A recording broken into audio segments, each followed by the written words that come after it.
السلام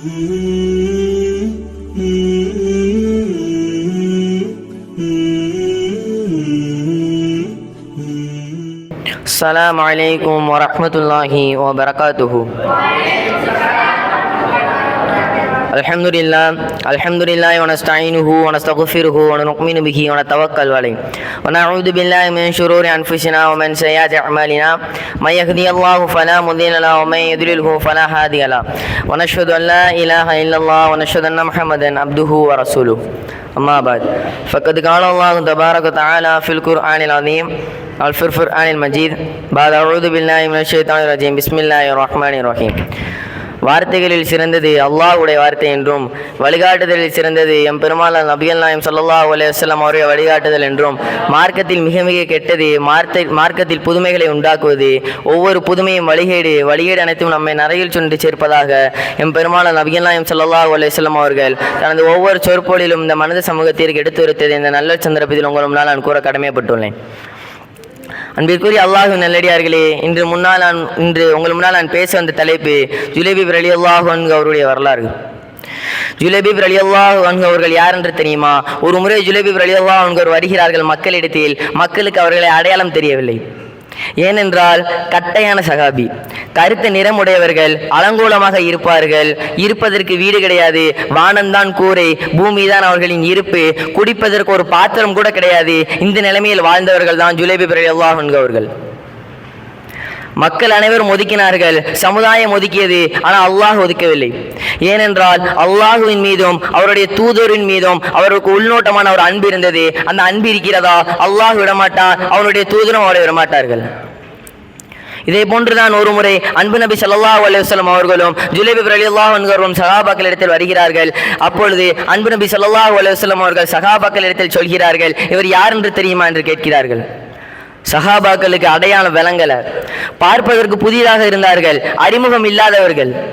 சஹாபாக்கள் அப்படி அமைதியாக நின்று கொண்டிருக்கிறார்கள். அப்பொழுது அன்பு நபி ஸல்லல்லாஹு அலைஹி வஸல்லம் அவர்கள் சொல்கிறார்கள், ஹாதா ஹபீபி ஜுலைபீப் என்று சொல்கிறார்கள்.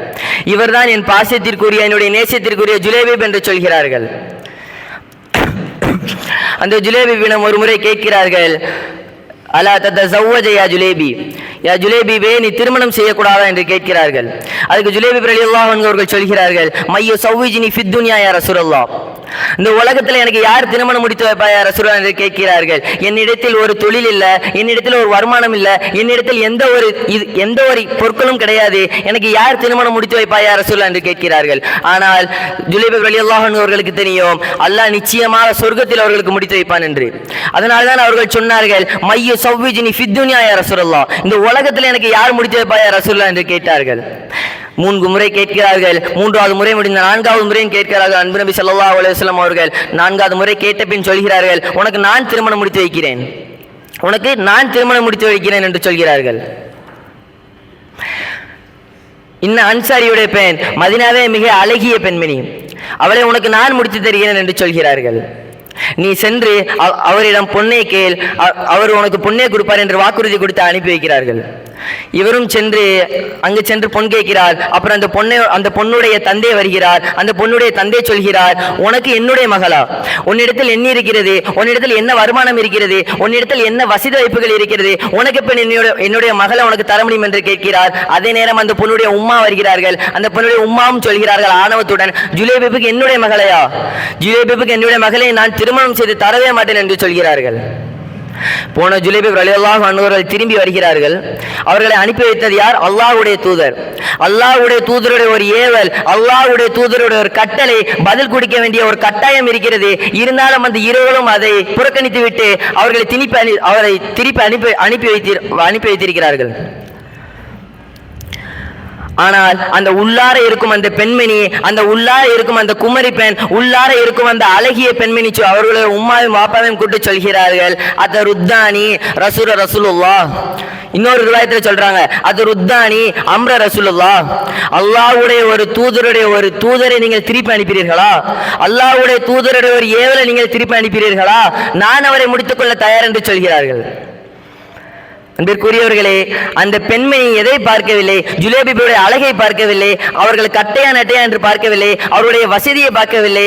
அல்லாஹ்வுடைய தூதருடைய ஒரு ஏவல், அல்லாஹ்வுடைய தூதருடைய ஒரு கட்டளை, அதை மாத்திரம் பார்த்து அவர்கள் கபூல் செய்து கொண்டார்கள். அவர்கள் கபூல் செய்ததை கொண்டு அவருடைய உம்மா பாப்பா அதை கபூல் செய்து கொண்டார்கள். இன்று நாம் எதற்கு பதிலளிக்கிறோம்? இன்று நமக்கென்று ஒரு கட்டளை இருக்கிறது. நாம் இப்படிதான் ஆடை அணிய வேண்டும் என்று ஒரு கட்டளை இருக்கிறது. நான் இப்படிதான் பிறரிடம் பேச வேண்டும் என்று ஒரு கட்டாயம் இருக்கிறது. நாம் இப்படிதான் வாழ வேண்டும் என்று ஒரு கட்டாயம் இருக்கிறது. ஆனால் அந்த ஒரு கட்டாயத்துக்கும் நாம் பதில் கொடுக்க மாட்டோம். இன்று நாம் பதில் கொடுப்பது அனைத்தும் வாட்ஸ்அப்புக்கு, ஃபேஸ்புக்கு, இன்ஸ்டாகிராமுக்கு, கேமுக்கு, அவ்வளவுதான். அந்த வாட்ஸ்அப்பு, அந்த ஃபேஸ்புக்கு, அந்த இன்ஸ்டா, அந்த கேமு, இது எல்லாத்தையும் உருவாக்குனது ஒரு மனிதன். அந்த மனிதனை உருவாக்கினே அல்லாஹ் தான். ஆனா அந்த அல்லாஹ்க்கு நம்ம பதில் கொடுக்க மாட்டோம். அல்லாஹ் ஒருத்தனை படைக்கான், அவனுக்கு அதை உருவாக்கக்கூடிய ஆற்றே அல்லாஹ் தான் கொடுக்கான். அவன் ஒன்ன உருவாக்குறான்ல, அதுக்கு நம்ம பதில் கொடுக்கும். அன்பிற்குரியவர்களே, இப்படி அல்லாஹ்வுடைய வார்த்தைக்கும் அல்லாஹ்வுடைய தூதருடைய வார்த்தைக்கும் நாம் பதில் கொடுக்க வேண்டும் என்று சொன்னால் நாம் எப்படி அல்லாஹ்வுக்கும் அவருடைய தூதருக்கும் நாம் நெருக்கமானவர்களாக ஆக முடியும்? நபி ஸல்லல்லாஹு அலைஹி வஸல்லம் அவர்கள் சொன்ன மாதிரி அந்த பெண்மணிக்கும் ஜுலைபிப் ரலியல்லாஹு அன்ஹு அவர்களுக்கும் திருமணம் முடித்து வைக்கிறார்கள். திருமணம் முடிந்த அன்று இரவு ஜுலைபிப் ரலியல்லாஹு அன்ஹு அவர்கள் தன் மனைவியிடம் கூட ஒன்று சேரவில்லை. தன் மனைவியிடம் கூட ஜாலியாக சில வார்த்தைகள் கூட பேசவில்லை. அப்பொழுது ஒரு அழைப்பு வருகிறது. என்ன அழைப்பு? அல்லாஹ்வுடைய பாதையில் யுத்தம் செய்யக்கூடிய ஒரு அழைப்பு வருகிறது. அல்லாஹ்வுடைய பாதையில் போர் புரிவதற்கான ஒரு அழைப்பு வருகிறது. அல்லாஹ்வுடைய பாதையில் தன்னை அர்ப்பணிப்பதற்கான ஒரு அழைப்பு வருகிறது. அந்த அழைப்பை அவர்கள் ஏற்றுக்கொண்டார்கள். தன்னுடன் இருந்த முதலியரையும் விட்டுக்கொண்டு தன்னுடைய மனைவியும் விட்டுக்கொண்டு அவர் அந்த அழைப்பிற்கு பதில் கொடுக்கிறார்கள். அந்த போருக்கு செல்கிறார்கள். அங்கு 7 குறைஷிகளை கொலை செய்து இவர்களும் அந்த 7 குறைஷிகளுக்கு நடுவில் ஷஹீதாகி இருக்கிறார்கள். போரும் முடிந்து விட்டது. சில நேரங்கள் கழிகிறது. அப்பொழுது அன்பு நபி ஸல்லல்லாஹு அலைஹி வஸல்லம் அவர்களும் அவர்களுடைய அன்பு சகோதரரான சஹாபாக்களும் வருகிறார்கள். அப்பொழுது அன்பு நபி சொல்கிறார்கள், சஹாபாக்களே, யார் யார் காணவில்லை என்று பாருங்கள், யார் யார் காயம் பட்டிருக்கிறார் என்று பாருங்கள், யார் யார் அல்லாஹ்வுடைய பார்வையில் மரணித்து ஷஹீதாகி இருக்கிறார் என்று பாருங்கள் என்று அனுப்பி வைக்கிறார்கள். இவர்களும் சென்று தேடுகிறார்கள். இவர்களுக்கு அறிமுகம் இல்லை ஜுலைபிப் ரலியல்லாஹு அன்ஹு அவர்களை. அவர்களுக்கு தெரிந்தவர்களை தேடுகிறார்கள். ஜுலைபிப் ரலியல்லாஹு அன்ஹு இவர்களுக்கு யார் என்று தெரியாது. இவர்கள் அதனால் அவரை கணக்கெடுக்க கூட இல்லை. இவர்கள் தேடி முடித்து திரும்பி வருகிறார்கள். அப்பொழுது அன்பு நபி ஸல்லல்லாஹு அலைஹி வஸல்லம் யாரையோ தேடிக் கொண்டிருக்கிறார்கள். சஹாபாக்கள் கேட்கிறார்கள், யா ரசூலுல்லாஹ், யாரை தேடிக் கொண்டிருக்கிறேன் என்று கேட்கிறார்கள். அப்பொழுது அன்பு நபி ஸல்லல்லாஹு அலைஹி வஸல்லம் அவர்கள் சொல்கிறார்கள், என்னுடைய ஜுலைபிபை நான் தொலைத்து விட்டேன், என்னுடைய நேசத்திற்குரிய, என்னுடைய பாசத்திற்குரிய என்னுடைய ஜுலைபிபை நான் தொலைத்து விட்டேன், தேடிக்கொண்டிருக்கிறேன், காணவில்லை என்று தேடிக்கொண்டிருக்கிறார்கள். அப்பொழுது சஹாபாக்களும் சேர்ந்து தேடுகிறார்கள். இவர்கள் இருவரும் சேர்ந்து தேடுகிறார்கள். அப்பொழுதுதான் ஜுலைபிப் ரலியல்லாஹு அன்ஹு அவர்கள் 7 குறைஷிகளை கொலை செய்து அவர்களுக்கு நடுவில் இவர்களும் ஷஹீதாகி இருக்கிறார்கள். அன்பிற்குரியவர்களே, முதல் இரவு தன் மனைவியிடம் சந்தோஷமாக இருக்கக்கூடிய அந்த இரவு.